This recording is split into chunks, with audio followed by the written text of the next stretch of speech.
پاکستان میں بڑی اعلیٰ سطح کی ملاقاتیں کی. انہوں نے مشیر خارجہ سرتاج عزیز صاحب سے ملاقات کی, لیکن جب ان سے مسئلہ کشمیر کے حل کے لیے اور برطانیہ کے کردار ادا کرنے کے لیے سوال کیا گیا تو انہوں نے اس سوال کو گول کر دیا.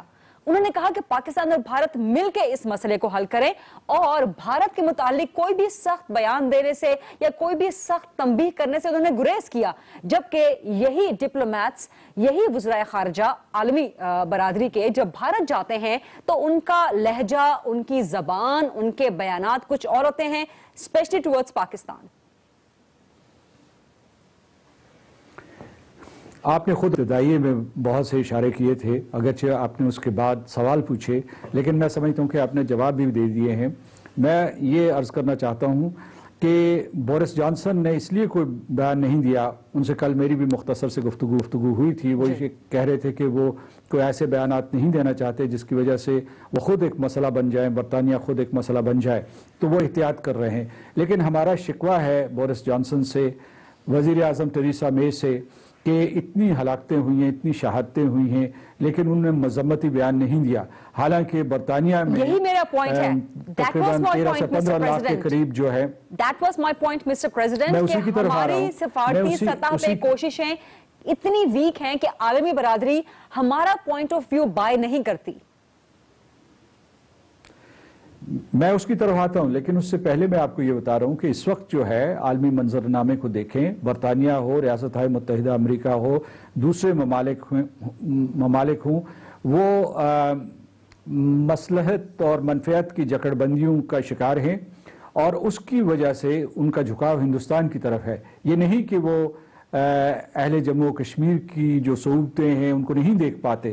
میں جب وہاں امریکہ گیا تھا تو جن لوگوں سے میری بات چیت ہوئی, میں نے انہیں یہ کہا کہ اس وقت ہمارا سب سے بڑا المیہ, کشمیریوں کا المیہ یہ ہے کہ آپ بھارت کو یا تو اپنے مفادات کی نظر سے دیکھتے ہیں یا پھر خطے میں سلامتی کے تناظر میں دیکھتے ہیں کہ ہندوستان اور پاکستان دو جوہری ریاستیں ہیں, ان میں جنگ نہ ہو جائے, اور مقبوضہ کشمیر اور وہاں ہونے والا ظلم و ستم یا وہاں جو لوگوں کو اندھا کیا جا رہا ہے ایک سوچے سمجھے منصوبے کے تحت, اور ہزاروں لوگ زخمی کر دیے گئے ہیں, یہ واقعات آپ کی ریڈار سکرین پہ ہی نہیں ابھر پاتے. آپ یہ کہہ رہی ہیں کہ اس میں پاکستان کی سفارتکاری کی کمزوری ہے.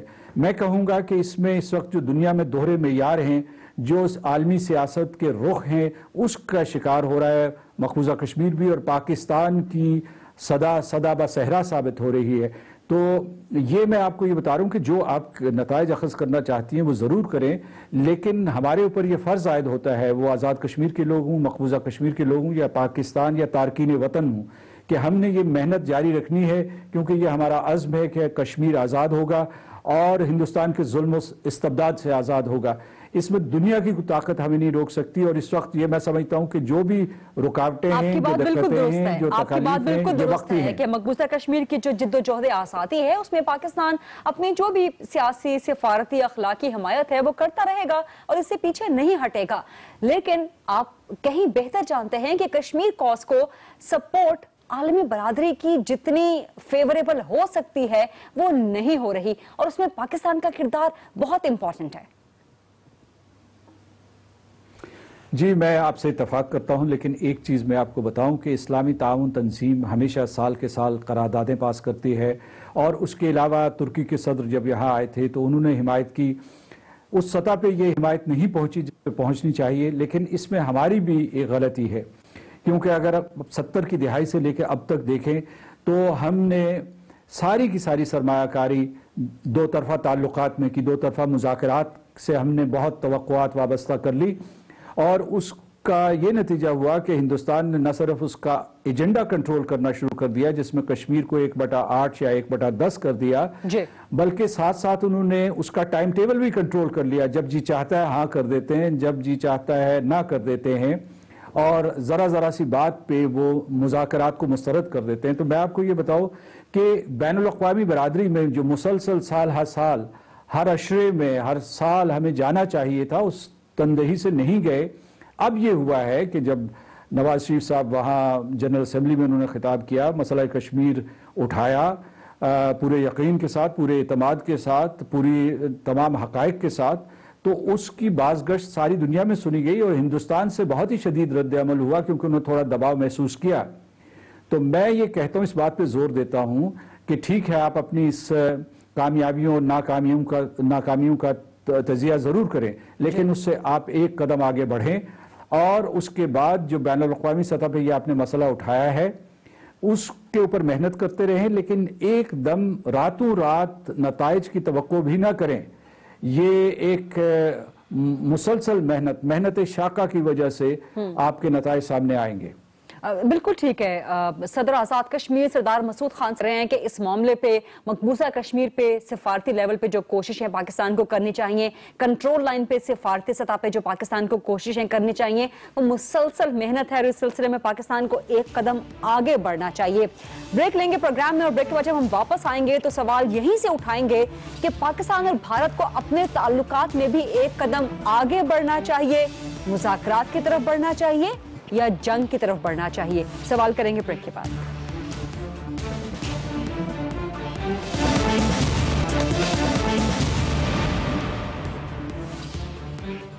جی welcome back. Line of control کی صورتحال، پاکستان اور بھارت کے معاملات، تعلقات کہاں جا رہے ہیں، اسی پر ہم بات کر رہے ہیں. آزاد کشمیر کے صدر سردار مسعود خان صاحب میرے ساتھ موجود ہیں. سردار مسعود خان صاحب، بریک پر جانے سے پہلے بات ہو رہی تھی، آپ نے کہا کہ پاکستان کو ایک قدم آگے بڑھنا ہوگا، کچھ مزید کرنا ہوگا لائن آف کنٹرول کی صورتحال اور مقبوضہ کشمیر کے حوالے سے. آج قومی اسمبلی کا بھی کافی گرما گرم اجلاس ہوا ہے اور اراکین نے کافی تنقید کی ہے پاکستان کی خارجہ پالیسی کو، خاص طور پر لائن آف کنٹرول کو لے کے. آپ کیا سمجھتے ہیں کہ ہم سے کمی کہاں پر رہ گئی؟ دیکھیے میں اس کے اوپر تبصرہ نہیں کرنا چاہتا. میں سمجھتا ہوں کہ آپ نے بریک پہ جانے سے پہلے یہ سوال اٹھایا تھا کہ کیا ہندوستان اور پاکستان کے درمیان جنگ ہوگی یا ہمیں مکالمے کی طرف لوٹ آنا چاہیے. تو میں اس سلسلے میں دو چیزیں کہنا چاہتا ہوں. پہلی چیز یہ ہے کہ ہندوستان اور پاکستان جنگ کے متحمل نہیں ہو سکتے. دونوں جوہری ریاستیں ہیں اور ان کے لیے تصادم بہت خطرناک ہوگا، نہ صرف ان دونوں ممالک کے لیے، اس پورے خطے کے لیے اور ساری دنیا کے لیے. بین الاقوامی برادری بھی اس کی متحمل نہیں ہو سکتی. لیکن یہ یاد رکھیے گا کہ ایک جنگ ہو رہی ہے. لوگ اس جنگ کو بھول جاتے ہیں جو ہندوستان نے مقبوضہ کشمیر کے 79 شہریوں کے اوپر جو حملہ کیا ہوا ہے اور جس میں سینکڑوں مر گئے ہیں، سینکڑوں کو اندھا کر دیا گیا ہے اور ہزاروں زخمی ہیں. یہ یاد رکھیے گا یہ جنگ ہو رہی ہے، ایک طرف مسلح فوج ہے اور دوسری طرف 79 شہری ہیں. وہاں 7 لاکھ کے قریب جو فوجی ہیں ہندوستان کے وہ متعین ہیں اور انہوں نے وحشت اور بربریت کے نئے ریکارڈ قائم کر دیے ہیں. جنگ ہو رہی ہے. آپ کی بات بالکل درست ہے. وہاں بھی مقبوضہ کشمیر کے اندر سردار مسعود خان صاحب آپ کی بات بالکل ٹھیک ہے. جو مقبوضہ کشمیر میں ہو رہا ہے وہ ایک ایسی جنگ ہے کہ جس میں پاکستان بالواسطہ ایک فریق ہے. آپ سمجھتے ہیں کہ جو لائن آف کنٹرول پہ چل رہا ہے اس وقت صورتحال، پاکستان اور بھارت ڈائریکٹلی ایک محدود پیمانے کی جنگ میں انوالو ہو چکے ہیں؟ آپ سمجھتے ہیں کہ کنٹرول لائن پہ ایک محدود پیمانے کی جنگ ہے؟ درست کہہ رہی ہیں. وہاں میں بلکہ اسی طرف آ رہا تھا کہ ایک جنگ وہ ہے جو مقبوضہ کشمیر کے اندر ہو رہی ہے، ایک جنگ جو اس کے شعلے ہندوستان نے لائن آف کنٹرول پہ بھڑکا دیے ہیں. اس کا مقصد تو یہ ہے کہ جو وہ انسانیت کے خلاف مقبوضہ کشمیر میں جرائم کا ارتکاب کر رہا ہے یا وہاں مسلمانوں کی نسل کشی کر رہا ہے، جسے انگریزی میں جینوسائیڈ کہتے ہیں، تو اس کی پردہ پوشی کر سکے اور اس سے توجہ ہٹا سکے. تو ایک جنگ ہو رہی ہے. میں یہ کہنا چاہتا ہوں کہ لوگ مکالمے کی بات کرتے ہیں. مکالمے کے لیے دوسرے فریق کا، ہندوستان کا آمادہ ہونا ضروری ہے. اس نے اس سال، اس سے پہلے جو 2 سال تھے، پاکستان نے جو مسلسل محنت کی سفارتکاری کے ذریعے جامع مکالمے کو شروع کرنے کے لیے، اس نے پاکستان کی ہر کوشش کو مسترد کر دیا ہے. تو میں یہ کہہ رہا ہوں کہ اسے ذرا سوچ سمجھ کے آپ اپنی حکمت عملی ترتیب دیں. اس وقت جو ہے آپ بار بار یہ کہہ رہی ہیں کہ سفارت میں کوئی کمزوری رہ گئی، سفارتکاری میں کمزوری رہ گئی. میں یہ سمجھتا ہوں کہ سفارت کے محاذ پہ بھی پاکستان لڑ رہا ہے اور جنگی طور پر بھی پاکستان مضبوط ہے، اپنی سرحدوں کا تحفظ کر سکتا ہے. لیکن اگر ہم نے مقبوضہ کشمیر کے لوگوں کو، کشمیر کے لوگوں کو ان کے حقوق دلوانے ہیں تو ہمیں ذرائع ابلاغ کے محاذ پہ کام کرنا ہوگا، کیونکہ وہاں ہم بہت کمزور رہ گئے. ہندوستان ساری دنیا کو جھوٹ بتا رہا ہے اور ان کا جھوٹ لوگ خریدنے کے لیے تیار ہیں، ہمارا سچ سننے کے لیے تیار نہیں ہے. یہاں اگرچہ ہمارے ذرائع ابلاغ بھی خاصے اب مضبوط ہو گئے ہیں، لیکن بین الاقوامی سطح پہ ہم اس طریقے سے مؤثر نہیں ہیں. تو یہاں کوشش کرنے کی ضرورت ہے، کیونکہ میں سمجھتا ہوں کہ جو مسئلہ کشمیر ہے، جو خارجہ پالیسی ہے، خاص طور سے مسئلہ کشمیر کے بارے میں کہوں گا، یہ صرف حکومتوں کی ذمہ داری نہیں ہے، یہ پوری کی پوری سول سوسائٹی کی ذمہ داری ہے اور تمام شہریوں کی ذمہ داری ہے. اور شہریوں کو اس کے اوپر نہ صرف اپنی آواز اٹھانی چاہیے بلکہ پہرا بھی دینا چاہیے اور کشمیریوں کی عملاً مدد کرنی چاہیے. آپ کی بات بالکل درست ہے سردار مسعود خان صاحب، آپ کی بات بالکل درست ہے کہ صرف حکومتوں کی نہیں بلکہ سول سوسائٹی کی بھی، جس میں میڈیا بھی شامل ہے، عام شہریوں کی بھی ذمہ داری ہے کہ اس وقت جو ماحول ہے اس میں اپنا اپنا کردار ادا کریں. لیکن آپ اس بات سے ایگری کریں گے کہ اولین ذمہ داری تو حکومتوں کی ہی ہے، چاہے وہ حکومت پاکستان ہو، چاہے وہ حکومت آزاد کشمیر ہو. اور جہاں پر آپ نے پروپیگنڈا وار کی بات کی ہے، media as a propaganda tool کی آپ نے بات کی ہے، وہیں پہ حکومتوں کی ذمہ داری لابنگ کی بھی تو ہوتی ہے. لیکن وہ لابنگ ہمیں نہ تو پاکستان کے اندر نہ ہی ورلڈ گلوبل لیول پہ ہمیں پاکستان کی طرف سے نظر آ رہی ہے. دیکھیے کچھ کوششیں ہوئی ہیں. میں صرف آپ کو یہ بتانا چاہتا ہوں کہ گزشتہ 70 سال سے مقبوضہ کشمیر کے لوگ قربانیاں دیتے چلے آ رہے ہیں اور حکومت پاکستان نے اور پاکستان کی ریاست نے اور اس کی مختلف حکومتوں نے سال ہا سال سے کشمیر کے سلسلے میں اپنی وکالت جاری رکھی ہے اور ادوار میں اتار چڑھاؤ ہوا، لیکن اس کے باوجود پاکستان جو ہے اور اہل کشمیر اپنے بنیادی کلیدی موقف سے دستبردار نہیں ہوئے. یہ ایک قسم کی کامیابی ہے. ہندوستان نے تمام زور لگا لیا اور اس نے بڑے بڑے حلیف بنا لیے، لیکن آج بھی کشمیریوں نے اور پاکستان نے آزادی کی، مقبوضہ کشمیر میں آزادی کی مشعل اپنے ہاتھ میں تھامی ہوئی ہے. یہ کوئی کم کامیابی نہیں ہے، میں آپ کو بتا رہا ہوں، لیکن ہماری ناکامی یہ ہے کہ آج بھی ہمارے مقبوضہ کشمیر میں بہن بھائی مارے جا رہے ہیں، وہاں قتل و غارت ہو رہی ہے اور اس کو ہم روک نہیں سکتے، اگرچہ ہم میں استعداد بھی موجود ہے.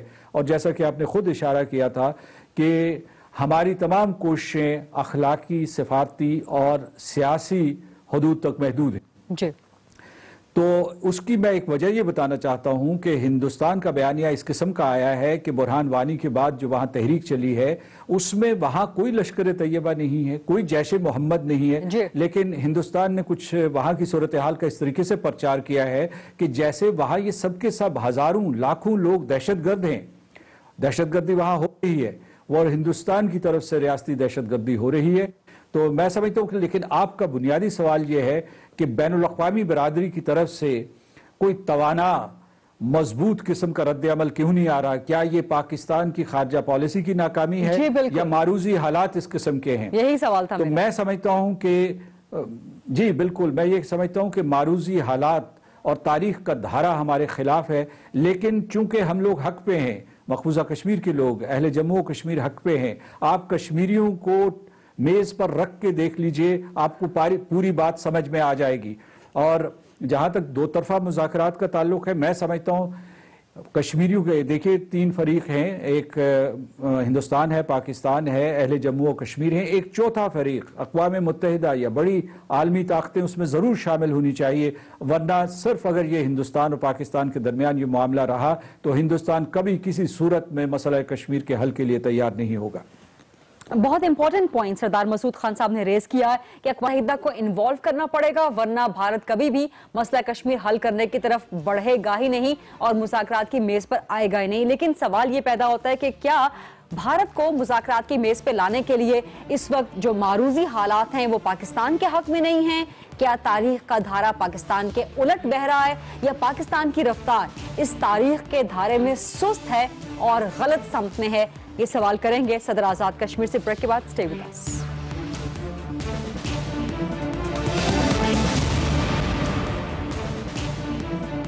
جی ویلکم بیک. پروگرام میں خاص طور پہ بات کر رہے ہیں ہم آزاد کشمیر کے صدر سردار مسعود خان سے اور بات یہ کر رہے ہیں کہ پاکستان اور بھارت کو جنگ کی طرف بڑھنا چاہیے یا مذاکرات کی طرف بڑھنا چاہیے. سردار مسعود خان صاحب، بریک پہ جانے سے پہلے آپ نے اقوام متحدہ کے کردار کی بات کی تھی.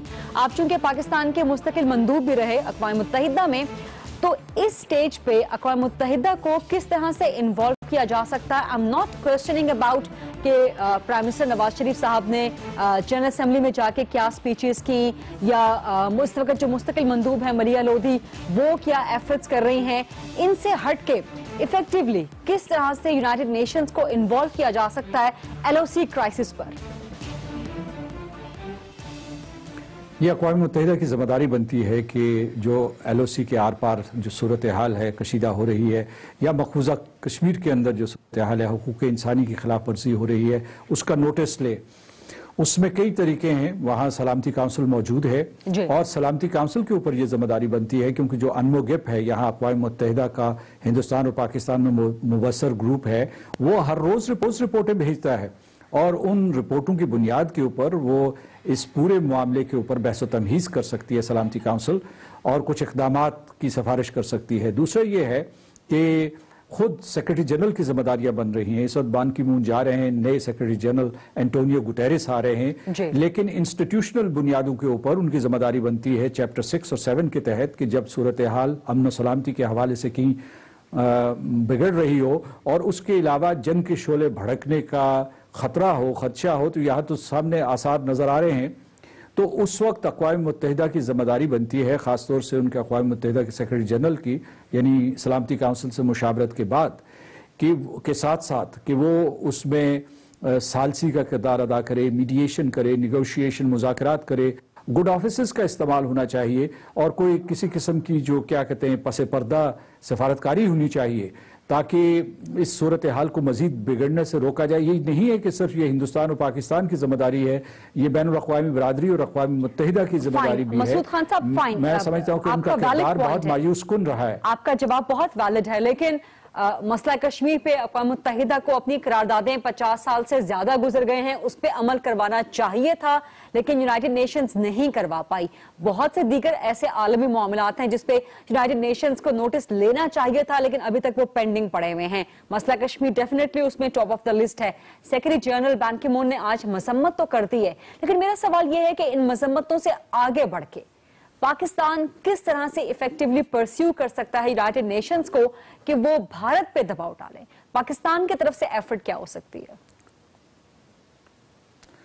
پاکستان جو ہے کئی قسم کی بلکہ کوشش ہو بھی رہی ہے، میں سمجھتا ہوں کہ پہلے کے مقابلے میں اقوام متحدہ تھوڑی سی متحرک ہوئی ہے، اور وہاں جو ہماری مستقل مندوب نے وہاں ملاقاتیں کی ہیں یا جو یہاں سے پیغامات گئے ہیں ان کا کچھ نہ کچھ اثر ہوا ہے، لیکن وہاں بھی ایک ٹرانزیشن ہو رہی ہے، لہٰذا پوری توجہ نہیں ہے۔ میں سمجھتا ہوں کہ ٹرانزیشن کا بھی بہانہ اقوام متحدہ کو نہیں بنانا چاہیے، اس کا سہارا نہیں لینا چاہیے، کیونکہ جو افریقہ میں امن و سلامتی سے متعلق تنازعات ہیں ان کے سلسلے میں تو اقوام متحدہ متحرک ہے، لیکن جو بڑی طاقتیں ہیں، خاص طور سے جو امریکہ، برطانیہ اور فرانس جیسی طاقتیں ہیں جو مستقل ارکان ہیں سلامتی کونسل کے، وہ چونکہ ہندوستان کے معاملے میں بہت محتاط ہیں اور مسئلہ کشمیر کو حل نہیں کروانا چاہتے، تو وہ بلکہ میں آپ کو یہ بتاؤں گا کہ ان لوگوں نے بھی ایک سہارا لے لیا ہے۔ انہوں نے وہ کہتے ہیں کہ اور یہ دو طرفہ مذاکرات کی وجہ سے وہ اب سمجھتے ہیں کہ یہ معاملہ صرف ہندوستان پاکستان کے درمیان ہے، اور اس میں یہ کشمیریوں کا مسئلہ نہیں ہے، یا جیسے اقوام متحدہ کی قراردادوں نے جن کا آپ نے حوالہ دیا تھا، جس میں یہ کہا گیا تھا کہ کشمیریوں سے پوچھا جائے گا کہ وہ کیا چاہتے ہیں، اور یہ ایک جمہوری طریقے سے ہوگا اور اس اقوام متحدہ کی زیر نگرانی ہوگا، تو وہ جہت غائب ہو رہی ہے۔ تو اس کے لیے اقوام متحدہ کو اپنا کردار ادا کرنا چاہیے، اقوام متحدہ کو چھٹی نہیں دینی چاہیے۔ آپ ایک مرتبہ دستک دے کے مت بھولیں، بار بار جائیں، کیونکہ اقوام متحدہ کا یہی دستور ہے، جیسے کہ آپ نے فرمایا میں وہاں رہا ہوں مستقل مندوب، تو وہاں یہ ہے کہ آپ کو اپنا نقطہ نظر منوانے کے لیے، آپ کو اپنا حق لینے کے لیے جد و جہد کرنی پڑتی ہے، اور وہ جد و جہد جو میدان جنگ میں ہوتی ہے اس سے کسی طریقے سے کم چیلنجنگ نہیں ہوتی۔ تو یہ نہیں ہوتا کہ آپ جائیں گے وہاں ایک مؤثر تقریر کریں گے اور اقوام متحدہ اور اقوام عالم ایک تشتری میں رکھ کے آپ کو کشمیر کا حل پیش کر دیں گے، اس کے لیے ایک یہ جہد مسلسل ہے۔ کوائٹ ویلڈ مسعود خان صاحب، اور اس میں آزاد کشمیر حکومت کیا اپنا کردار ادا کر رہی ہے؟ آزاد کشمیر جو ہے جب سے ہم لوگوں نے حکومت سنبھالی ہے متحرک ہے، میں خود جو ہے ریاست ہائے متحدہ امریکہ میں گیا تھا، پھر میں جو برطانیہ میں گیا، ناروے میں گیا، وہاں لوگوں کے ساتھ رابطہ کیا، تارکین وطن سے کیا. لیکن جب میں صدر بنا تو اس کے بعد میں نے ایک 6 نکاتی فارمولہ دیا، جس میں سب سے پہلے میں نے یہ کہا ہے کہ پاکستانیوں اور کشمیریوں کو اپنے اوپر محنت کرنے کی ضرورت ہے تاکہ ان کی آواز میں وہ کنوکشن ہو جس کی وجہ سے وہ لوگوں کو قائل کر سکیں. دوسرے یہ میں نے کہا ہے کہ ہمیں بین الاقوامی برادری کی طرف جانا چاہیے، وہاں اپنا موقف بیان کرنا چاہیے. تیسرے میں نے یہ کہا ہے کہ جو ہمارے تارکین وطن ہیں وہ پہلے کے مقابلے میں بہت کامیاب ہو گئے ہیں، بہت امیر ہیں، تعلیم یافتہ ہیں، ان کا سیاسی اثر و رسوخ بھی ہے، ان کی مالی ساکھ بھی ہے اپنے اپنے ملکوں میں، تو وہاں ان کو ہمیں منظم طریقے سے کسی طریقے سے استعمال کرنا چاہیے. اور پھر جو ہے میں جیسا کہ میں نے پہلے عرض کیا تھا، ذرائع ابلاغ کا اسٹریٹجک استعمال کرنا چاہیے. اور جو یہ ممالک ہیں، مثال کے طور پر امریکہ جو ہے یا برطانیہ یا یورپین پارلیمنٹ ہے، ان کو بھی چھوٹ نہیں دینی چاہیے، کیونکہ یہ کہتے ہیں کہ ان کے معاشرے اقدار کی بنیاد پہ بنے ہیں اور وہ اسی وجہ سے حقوق انسانی کی بات کرتے ہیں، بین الاقوامی قانون کی بات کرتے ہیں. یہاں جو مقبوضہ کشمیر میں ہندوستان نے جنیوا کنونشنز کی دھجیاں بکھیر دیے ہیں اور انسانیت کے خلاف جرائم کا ارتکاب کر رہی ہے ود امپیونٹی. تو میں کہتا ہوں کہ اس سلسلے میں جو آپ کہہ رہی ہیں کہ ہمارا سفارت خانے کیا کر رہے ہیں یا دفتر خارجہ یا حکومت پاکستان کیا کرنی ہے، وہ اب تک جو کر رہے ہیں وہ صحیح کر رہے ہیں. ان کوششوں کو تیز تر کرنے کی ضرورت ہے. میں نے کئی سردار مسعود خان صاحب مجھے ایک چھوٹی سی بریک لیں. آپ کہہ رہے ہیں کہ دنیا بھر میں جو پاکستان کے سفارت خانے ہیں وہ لائن آف کنٹرول کی صورتحال اور مقبوضہ کشمیر جو انسانی حقوق کی خلاف ورزیاں ہیں ان کو لے کے اچھا کام کر رہے ہیں، لیکن کام مزید تیز کرنے کی ضرورت ہے. اگر دنیا بھر میں پاکستان کے سفارت خانے اچھا کام کر رہے ہیں، خاص طور پہ مقبوضہ کشمیر میں انسانی حقوق کے نیریٹو کو لے کے، تو ایسا کیوں ہے کہ دنیا بھر میں جہاں جہاں پاکستان کشمیر کی بات کرتا ہے وہاں بھارت بلوچستان کا نیریٹو لے کے آ جاتا ہے؟ کیا پاکستان کا کاؤنٹر نیریٹو کمزور ہے؟ اسے مضبوط کیسے کیا جا سکتا ہے؟ اور مسئلہ کشمیر کے حل کے لیے ایک 6 نکاتی فارمولے کی بات کر رہے ہیں صدر آزاد کشمیر. کون سے نئے نکات مسئلہ کشمیر کے حل کے لیے کارگر ثابت ہو سکتے ہیں؟ بات کریں گے بریک کے بعد.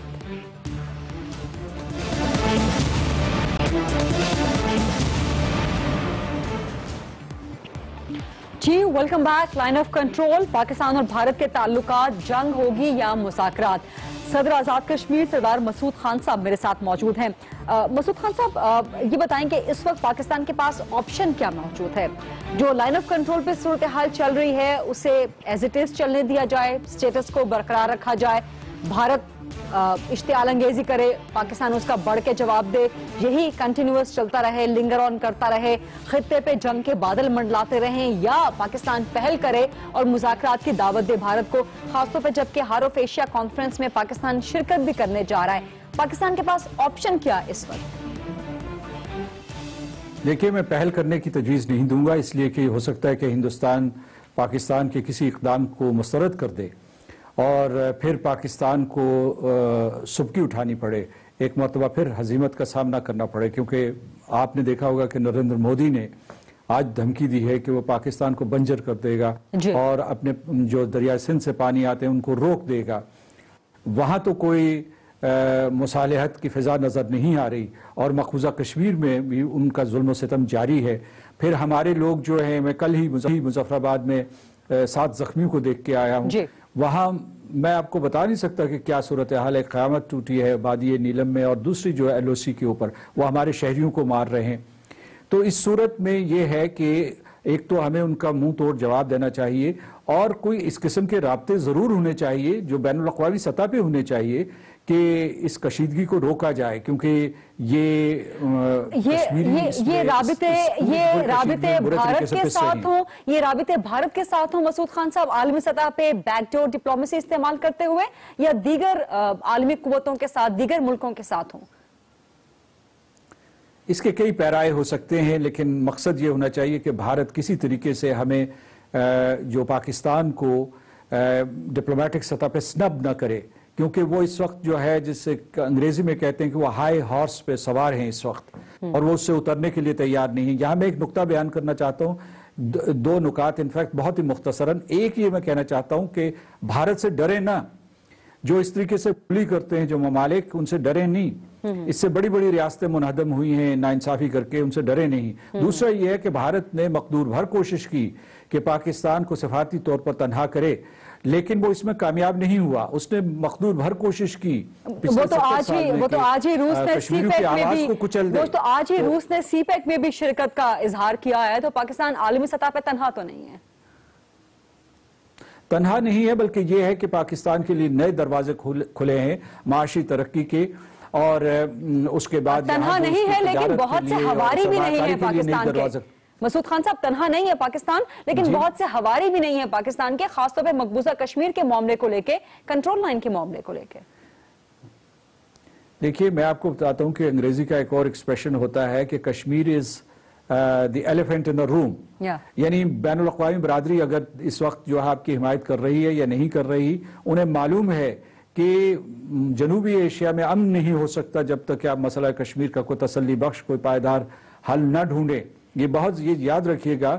اور اس میں یہ ہے کہ پاکستان کے حلیف ہیں، لیکن اس وقت بین الاقوامی فضا ایسی نہیں ہے جس میں مسئلہ کشمیر. میں بہت خوش ہوں کہ آپ تسلسل سے یہ سوال بار بار پوچھ رہی ہیں، کیونکہ اسی قسم کے سوالات کی وجہ سے، اسی قسم کے تجسس اور جستجو کی وجہ سے اور مسلسل کوشش کی وجہ سے ہم مسئلہ کشمیر کی طرف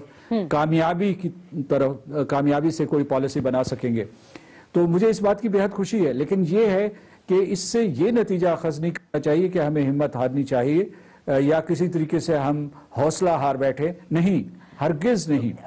مسعود خان صاحب، میں تسلسل سے ایک ہی سوال اس لیے کر رہی ہوں کیونکہ مجھے مزید ٹھوس جواب کا آپ کی طرف سے انتظار ہے، کیونکہ آپ ایک منجھے ہوئے سفارتکار رہے ہیں، آپ یونائیٹڈ نیشنز میں پاکستان کے مندوب بھی رہے ہیں، آپ چین میں بھی رہے ہیں پاکستان کے سفیر کے طور پہ. اب آپ کا تعلق آزاد کشمیر سے، آپ صدر آزاد کشمیر بھی ہیں، تو ایک بہت ہیوی بیک گراؤنڈ ہے آپ کا مسئلہ کشمیر کی سمجھ بوجھ کے لیے. تو میں اس لیے آپ سے ایک ٹھوس جواب کی توقع کر رہی ہوں. اور آپ کہہ رہے ہیں کہ پاکستان کو ڈپلومیٹک لیول پر بھارت کے ساتھ مذاکرات میں پہل نہیں کرنی چاہیے کیونکہ اس میں سبکی ہونے کا امکان ہے، اور کنٹرول لائن پہ بھرپور جواب دینا چاہیے، جو کہ اس وقت صورتحال چل رہی ہے.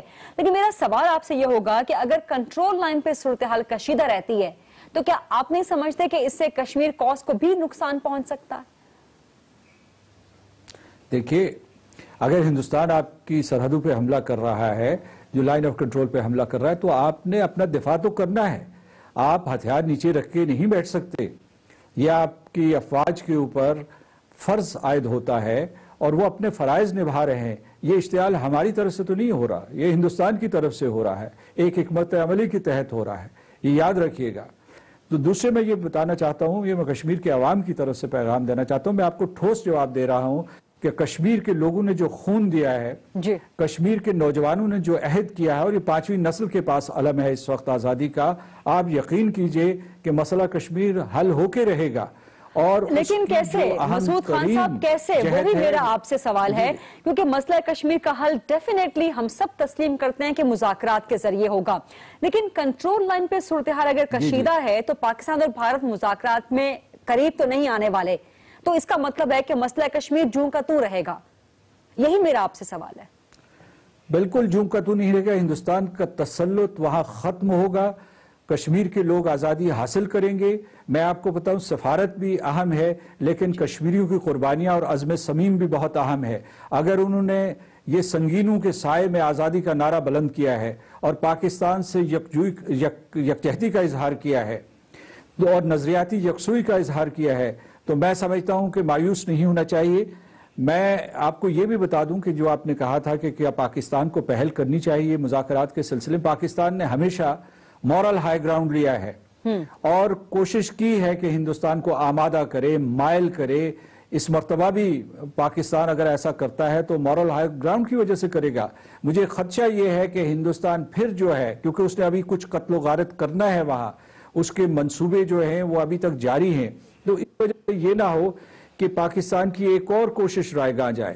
تو اس لیے میں یہ کہہ رہا تھا کہ کچھ ایسے ذریعے استعمال کرنے چاہیے، وہ میڈیمز اس قسم کے استعمال کرنے چاہیے کہ اگر واقعی ہندوستان اس کے لیے آمادہ ہو رہا ہے اور اس مرتبہ بلکہ پاکستان کو ایک شرط بھی عائد کرنی چاہیے کہ اگر آپ نے مذاکرات کرنے ہیں تو مسئلہ کشمیر کے اوپر مذاکرات کریں، جو کلیدی مسئلہ ہے، اس مسئلے کو ایک بہت ایجنڈا آئٹمز کے ڈھیر میں دبا کے بے معنی نہ کر دیں، کیونکہ جو چیز جو ہمیں اس وقت جو ہے گاہے بگاہے جو چیز سامنے آتی ہے وہ یہ کہ مسئلہ کشمیر حل کیے بغیر، جیسا کہ میں نے پہلے کہا تھا، یہاں اس خطے میں امن اور سلامتی نہیں ہو سکتی۔ کور ایشو پہ پہلے بات ہونی چاہیے۔ اگر پاکستان اور بھارت مذاکرات کی طرف آتے بھی ہیں اور اس میں پاکستان کا کیا کردار ہو سکتا ہے، صدر آزاد کشمیر سردار مسعود خان صاحب بات کر رہے تھے۔ بہت شکریہ آرام کے لیے وقت دینے پہ۔ یہ تھا آج کا پروگرام، دیکھنے کا بہت شکریہ۔ I'll see you tomorrow۔